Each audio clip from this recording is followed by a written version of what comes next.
When was Our Lady made the patroness of the Americas? I'm not sure. Does anybody know? When Mary was made the patroness of the Americas? I don't know. Our Lady of Guadalupe, wasn't it John Paul II? It made Our Lady of Guadalupe patroness of the Americas at the Synod of the Americas about 10 years ago. I think so. John Paul II made Our Lady of Guadalupe patroness of the Americas. Was the original church rebuilt after an earthquake? Well, the church was rebuilt to make it bigger, and so now both of them are there. The original church, which wasn't the original, but the large church that was made. Are they separate? Yeah, so they're separate. I haven't been there, unfortunately, but yet. I thought the worker was together. But maybe, yes, on top of the original one, which was small. But then they built this much bigger one but the old one is still there. Is it just a coincidence that as millions are added to the church in Mexico, that millions are lost in England and Europe at about the same time? Fantastic question. God's providence governs the world, and we see this happening repeatedly. We see it in Israel and in the church, that in times of infidelity, sure, large chunks of Christendom can be lost, just as Israel was deported into Babylon. But God brings good out of that evil. No, and in the case of the Reformation, yes, in Europe, tremendous parts of Christendom were lost to the faith in the Protestant Reformation, and precisely 10 years after Luther split with the church, I think twice as many souls were added as had been lost in Europe. Right? So you had 10 million coming into the church in Mexico, and something like 5 million lost to the faith in Germany and England and Switzerland. I don't know, maybe the numbers were more or less equal, I'm not sure. But yes, certainly God's providence is at work. And today it's the same thing is happening, and on an even bigger scale. No, the societies in which the Catholic faith was first enculturated, which was Europe, and then secondly the Americas, that we're becoming post-Christian societies, and yet the church is still expanding in those areas that didn't have that tremendous fortune of receiving the gospel earlier. And so we see the church expanding in Africa and Asia.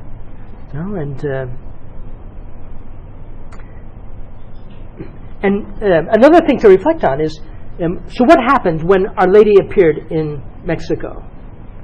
That there was this tremendous human sacrifice, and it's estimated that roughly 1/5 of the youth of Mexico was sacrificed with their hearts ripped out. And when Our Lady appeared, it stopped, right? It completely stopped. But what's happened in our time? As society gets de-Christianized, as we become more and more a secular post-Christian society, human sacrifice has come back, right? And in a more terrible way, in a very different way, in a way that's characteristic of our culture, antiseptic, out of sight, invisible. But it's in some sense more terrible because it's in the most sacred place, the mother's womb. And so it's not a coincidence that when Our Lady brings Christ to the Americas, human sacrifice ends, and when our society begins to shake off its Christian foundation, it returns with a vengeance. Now, and there's that parable in the Gospel about the demon being expelled, and he going off to arid places, and then coming back, and what does he find? He finds the soul empty and nicely cleaned out, and so he brings 7 others with him. And so the end was worse than the beginning. Well, in some sense, that's what's being played out in our time. A post-Christian society, in some ways, is more catastrophic than a pre-Christian one, because they were less culpable, because they didn't know.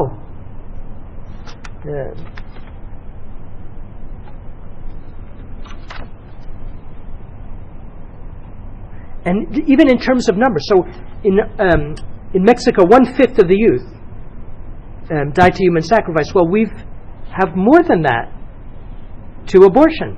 I don't know the figures, but even per capita, the numbers of those aborted is greater than those of the sacrifices of the Aztecs, terrible as it was. And in absolute numbers, we go way over. Right? So Our Lady of Guadalupe is the great patroness of the pro-life movement. Right? And for so many reasons. She brought that respect to human life by bringing Christ to the Americas. Right? And again, it shows how human rights goes together with faith. I mean, even though human reason alone is sufficient to know that people have a right to life, but nevertheless, it's without faith in that man is made in God's image. So the Old Testament, the gospel of creation, that we're made in the image of God, and then the New Testament, that we were, every human being, redeemed by all the blood of Christ, and that He would have shed that blood for each individual. Like, that's what gives us respect for human rights in reality. And that's where our modern world has gotten it from. Our respect for human rights is a great thing, but where did it come from? It came from the gospel. And so it's not surprising that when the gospel is put into the closet or is excluded from the public square, kept for the sacristy or the private devotion, well, we talk about human rights, but we don't respect them. And so we have the greatest violation of human rights in our own country, in the plague of abortion. Right, so we have to appeal to Our Lady of Guadalupe. Another question. Could there be a bigger connection here? That Our Lady of Guadalupe, the name coming from Arabic, bearing a cross, the cross of the conquistadores, standing on the moon, and we could say precisely that name, Guadalupe, which was a shrine, I didn't mention this, but it was a shrine not only for the conquistadores, but it was a key shrine in the reconquest of Spain. And so the Spanish, the kings and various who were very instrumental in reconquering Spain had a great devotion to Our Lady of Guadalupe in Spain. So yes, I think that there's this connection. And then the question continues, standing on the moon, which is in the form of a crescent moon, and why don't you give us the whole image? Could this possibly symbolize an element of victory over the Mohammedans, over the Muslims, whose flag or banner bears a crescent moon? In other words, that's a great question. I don't rightly know how to answer it.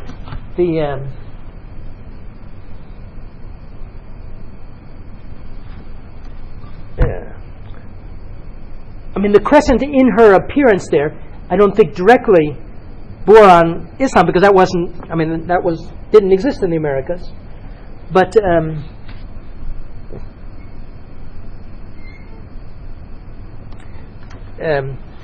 Our Lady clearly comes, Our Lady is a point of contact for Islam, because they do reverence Mary. And so Marian devotion in Islam is a hope for evangelization, that can be a foothold for evangelization. But Mary comes precisely to the Aztecs, to the Americas, as the Mother of God, right? Which is precisely what Islam denies. And she comes as the Mother of Grace, which again in Islam isn't present. Islam doesn't have a doctrine of grace, of supernatural sanctifying grace that elevates us to share in God's own life. I just find it interesting, like that Our Lady of Fatima. Right. There's that connection. Right. Europe, and then she's got a cross of the conquistadors. Right. Which they're fighting the Turkish movement, and then she's standing on a crescent moon. It just kind Right. of all. I guess maybe because of the times we're living in right now. Right. So it's all Right. I think it's very interesting, and it's something to ponder. Right, Fatima is the other great connection. So she chose this village with the name Fatima, which is that of Muhammad's daughter. And so it doesn't seem to be coincidental, right? Of all the names, and again, the same thing with Guadalupe. It doesn't seem to be coincidental. And it would... There was a book, Uh-huh. the book, The Great Heresies by... Right, by Belloc, Hilaire Belloc. He had something in there, and there was a date, and I don't know if I can remember the date, but the date, it had something to do with 9/11. September 11th was another victory somewhere along the way in this Turkish, battle against the Turks overcome. Right. I wish I could remember the details, Right. but I know it's in that book, not the Great Heresy. Right. It's a book by the same man, Belloc. Well, at least we could say this, that the fact that it was the Spanish who conquered Mexico, we today tend to look at the conquistadores as being, negative, imposing, colonialists imposing this foreign culture, and so forth. And we forget that, they brought Christ to the Americas. Of course, it was Our Lady more than anyone else who brought Christ to the Americas. But without Cortez, without the... and what a blessing that it was the Spaniards who reached here, and not, say, the Ottoman Empire, as happened in other parts of the world, like in Indonesia and other places. Right. And it was that Spain that had fought Islam, for some 7 centuries to 9/11 attacked us on September 11th. Right. Because we had a victory over them in the history. Right. Back on that same day. Right. And I never knew that, and I saw that there was. Right. That was the victory. Wasn't that in Vienna that they had besieged? We don't realize the degree of the threat that Islam could have conquered significant parts of Europe in the 16th, 17th centuries. I believe it was. And the last great attempt that they made after the Battle of Lepanto was the siege of Vienna, and it was broken on I think 9/11. 9/11. Right, September I read 11th. that in the book. Right, by Catholic force, by Poland. I think it was the Prince of Poland They who. know their history. Okay, is there any significance to the 46 stars? I don't know. So if anybody knows, I'd be interested to know why 46. Why does Juan Diego call Mary my smallest daughter, my child? Apparently that was Aztec courtesy. Right? So that would be the simple reason. But I think it's also a recognition of what is great in Our Lady, that it's her smallness, her humility, her total childlike confidence. That's how she appeared to him, and so that also comes through in the dialogue.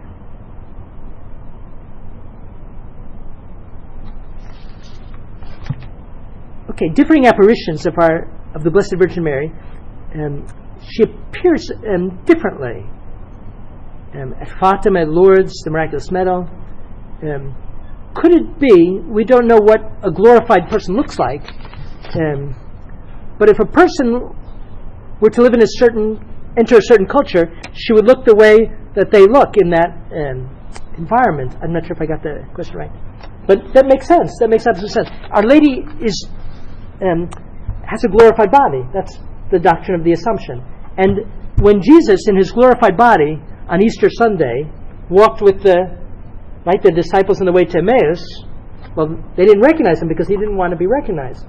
And likewise, when he appeared to Mary Magdalene earlier, she didn't recognize him because he didn't, again, want to be recognized. She thought he was the gardener. And then when he wanted to be recognized, she recognized him, and likewise the two in Emmaus. And so a glorified body, the soul has power over the body. In other words, the body appears as the soul wants it to to appear and does what the soul wants it to do. We don't know exactly how this works. And so, yes, sure, Our Lady in her glorified body can appear as she wants to appear. And it'll always be her, right? It'll always express her identity. But it's fitting, no, that it can express her identity in terms of the different cultures and different races of man, because she's the mother of all. Right? How beautiful that is, that she can appear in with the features proper to all different peoples, and yet we so immediately recognize, that's Our Lady, because it has her character. And again, the mechanics we'll leave to God. But it's interesting. So the Spirit is always the same, and that's what we see in these great apparitions. And so the Spirit of Our Lady in Guadalupe, or in the Miraculous Medal, and Lourdes and Fatima, that's always the same. And it's interesting that also how she appears is the same. She, above all of those great apparitions stress her spiritual maternity, that she's the mother of grace. And so in Our Lady of Guadalupe, she's the mother of grace, bringing Christ. And we see that with the sash and her pregnancy there. And in the other apparitions, she appears giving, so not here, she comes in this attitude of prayer, but in the Miraculous Medal, she comes with her hands outstretched, with rays of light coming out of her fingers in the Miraculous Medal. And that indicates the graces that she wins for us. And it also indicates the graces that she wants to give us, but that don't arrive because we don't ask for them. That's Our Lady of the Miraculous Medal. And in Lourdes and Fatima, she appeared also in that same attitude. So in the apparition of Fatima, they describe her as being in the way she appeared on the Miraculous Medal. And in the apparition to Alphonse Ratisbonne, the Jewish atheist, to whom Our Lady appeared in 1846, was it? 42. She appeared in the same way as on the Miraculous Medal. And again, it indicates the same thing, that she's the mother, she's our spiritual mother, and she's the mother of grace, and she comes giving graces. And she can do that because she's immaculate, and because she's co-redemptrix. And so her mediation, her universal mediation, is tied with her, with all the mysteries go together. Right? And we see that all the great apparitions show us all the mysteries of Mary in such a beautiful harmony. Our Lady of Guadalupe, it's so perfect. She appears on the Immaculate Conception. She appears as, first of all, the Mother of God, and yet she's the mediatrix for the Americas. She comes bringing Christ to all the Americas as the spiritual mother, and she comes glorious. And that shows her assumption into heaven and her triumph over Satan as the new Eve. And so all the Marian mysteries come together in Our Lady of Guadalupe and in all the other apparitions. Okay, any other questions? Here's.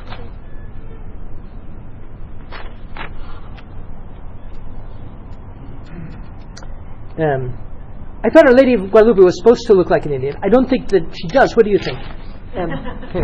Well, I think somewhat she does. It's mysterious. She's not. I think there's something not European about it that shows some. Yeah, no, I think so. But it's mysterious because that's she's above any.